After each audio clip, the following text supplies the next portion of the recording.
c'est pour nous, les internationaux. Il faut qu'on soit unis. Qu'on soit unis et qu'on essaie de nous mettre est-ce que à un échelon où on doit nous respecter. Parce qu'aujourd'hui, tout le peuple est sorti. Pourquoi? Parce que les internationaux du Sénégal ont gagné le trophée. Quand on est allé au palais, vous avez vu des anciens internationaux à part ceux qui sont là? Dites-moi. Est-ce qu'on a vu Omar Gueye, on a vu Boy Bandi, on a vu Lamine Boub, on a vu, comment je veux dire, Ibrahim Ndiaye. Et pourtant, ce sont des gens qui ont porté le maillot national. On va à la Coupe d'Afrique, on ne voit pas ces gens-là. Si Cheikh Seck, notre président, n'avait pas amené, il a pris de son argent, lui, le président Cheikh Seck. Alors que la fédération a amené des gens qui sont des insulteurs. Des insulteurs? Oui. Le mot n'est pas de trop. Attends, il est sorti, je l'ai vu dans un panel. Tout le monde est en train, tous les internationaux sont en train d'avoir mal, de voir qu'il y a des gens qui sont partis à leur place. Ok. Et ça, j'en appelle au président de la République, j'en appelle au Premier ministre et j'en appelle au président de la Fédération. Parce qu'aujourd'hui, s'il n'y avait pas aujourd'hui les Sadio Mané, demain ils seront à notre place. Et c'est pourtant eux qui ont amené ce trophée. C'est eux qui ont amené ce trophée. Demain ils seront à notre place, ils ne pourront même pas rentrer dans un stade. Moi, je dis que El Hadj a le droit de dire ce qu'il a envie de dire. Mais la Fédération aussi a le droit de dire ce qu'il a envie de dire. C'est très simple. Okay. Et qu'on passe à côté. Voilà. Passe à côté. Djibril Niang, par rapport au communiqué visant El Hadj Ousseynou Diouf, une légende vivante du football sénégalais. Ah bon, c'est un débat débat inutile, un débat qui exister, surtout c'est comme on dit, à une semaine seulement du Sacre des Lions. Et on a fêter cette victoire-là, ce deuxième trophée de l'équipe nationale donc, de football du Sénégal.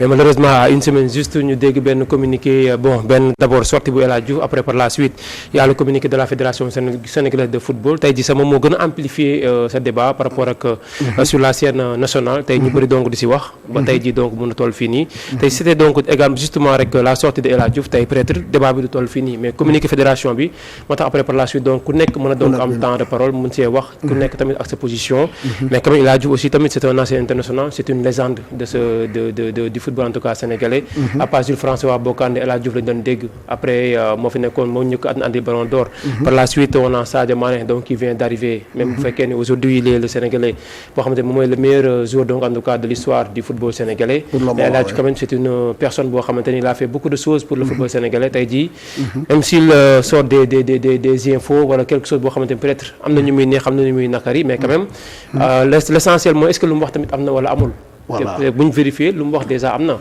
tey en tout cas lu ñuy revendiquer aussi tamit ñoom ñoo ko moom tey foofu noonu tamit moom war a nekk débat bi est-ce que carrément lu ñu leen joxoon li ak tey lu ñuy revendiquer est-ce que ñoom ba léegi donc ñu ngi ak moom tey pour man débat bi foofu la war a mën a nekk mais pas carrément ñuy sophistiquer sur la personne qui est El Hadj Diouf alors Cheikhou on a vu El Hadj Diouf si CAN bi yëpp il était au devant de la scène est-ce que la fédération ne serait donc tel pas jalouse de la posture de El Hadj Diouf au sein du staff de Pape Thiaw parce que tey am na benn débat boo xam ne dañ ko teg dégg nañ ci ki nga xam ne moom mooy Ablaye Fall moom nee na bokkoon na si ñu décidé woon sax pour que joueurs yi delluwaat mais loolu yëpp dañ si ñëwaat mais est-ce que nekkul une sorte de jalousie en tout cas ñu jëmale ko ci El Hadj Diouf bi nga xamante ne tout le temps moom mooy nekk au devant de la scène il parle avec les journalistes moom mooy wax si lu bari. Bon, après, El Hadj, à un moment donné, c'est vrai qu'il y a également des anciens internationaux qui voulaient avoir sa place à un moment donné. Ça, c'est un fait. Maintenant, on n'est pas El Hadj Diouf qui veut. Honnêtement, c'est pas parce que tu as été ancien international. El Hadj, c'est El Hadj en fait. Lui, quand il le dit, c'est une superstar. Donc El Hadj, c'est-à-dire aujourd'hui, si le football avait un prénom et un nom, peut-être s'il s'appellerait Sadio, le nom serait Diouf. Parce qu'en fait, ce sont ces deux personnes-là qui nous ont fait autant rêver, qui ont mis en fait le Sénégal sur la carte du monde à un moment ou l'autre. Parce que entre 2000 et 2004, 2006, je pense que si tu sors du Sénégal, tu te présentes comme Sénégalais, on va te demander si tu connais El Hadj Diouf. C'est de la même manière qu'aujourd'hui, si tu es Sénégal, nous avons la Sadio Mané.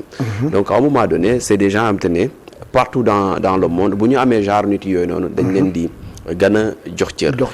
El Hadj mënoon na perdre place am facilement.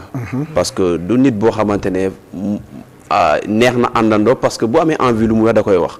Donc El Hadj était en face de Augustin Senghor, on se souvient de l'ancienne équipe fédérale. À un moment donné ñu jël xëcc ko andi ko à leur côté. Mais buñ ko andee il n'est pas là comme benn figurant. Il est là parce qu'il joue un rôle important au sein de l'équipe nationale Sénégal. Lamine l'a dit tout à l'heure. Ban cër la ko xale yi jox. Et je pense que ça c'est important. Rien que ñu am benn légende boo xam te ne day waxtaan ak ñoom. ñoom bu ñu ñëwee regroupement ñi ci bëri je pense am na benn jour bu ko ñoom bu ñu ñëwee regroupement dañuy xalaat dañu fay fekk El Hadj Diouf rek. dañuy sawar.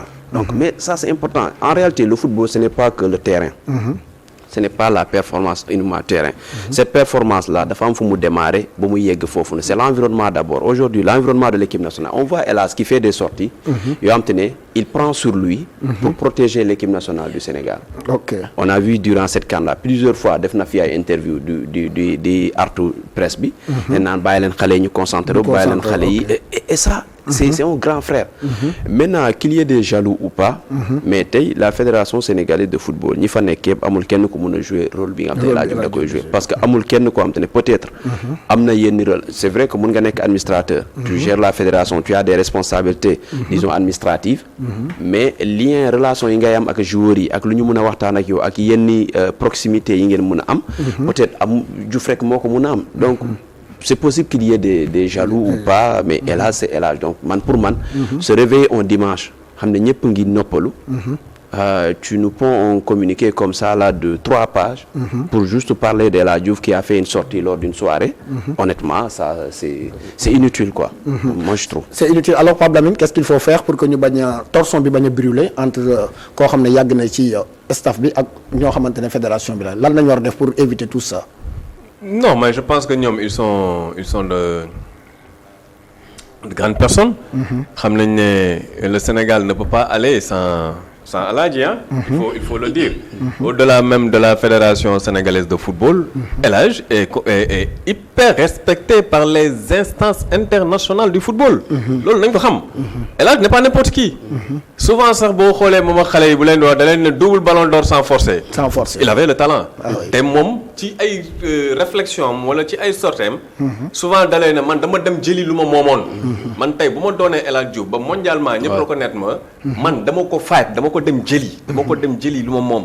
Donc la fédération gagnerait à garder El Hadj dans le giron de l'équipe nationale parce que tout simplement El Hadj a un gros impact sur les joueurs parce que booy déggal nañ ko xam nga yow tey Papa Lamine mënul ñëw wala benn Sékou Seydi ñëw il n'a rien gagné dans sa vie wala ñëw taxaw ak Sadio Mané wala ñëw taxaw ak benn Kalidou Koulibaly di ko ne non booy dóor bal bi ne nga koy dóore mais du la déglu. El Hadj bu lay wax positionnement sur terrain da nga koy déglu parce que da nga gis mu toj les plus grands terrains du monde. ba pare gagné ay trophées individuels même bu gagné wulee ay trophées collectifs. kooku bu lay wax da nga koy déglu. Parce que il avait le talent. Après.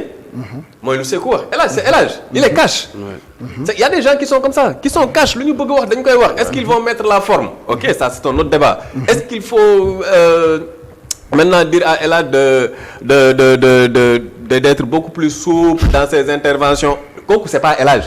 El Hadj bu weexee da lay ne weex na. léegi nag fédération yi nga xam ne ñoom c'est des administratifs. seen posture ak posture El Hadj Diouf bokkul. parce que fédération saa yu waxee. saa yu la fédération un membre de la fédération ou bien un membre du comité exécutif de la fédération saa yu waxee c'est une communication officielle. parce que c'est un membre de la fédération. c'est pas El Hadj.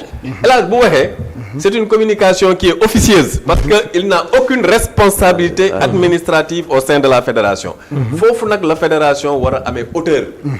bañ a bu Lamine boobu waxee nga génn tontu ko. quand tu sors des communiqués.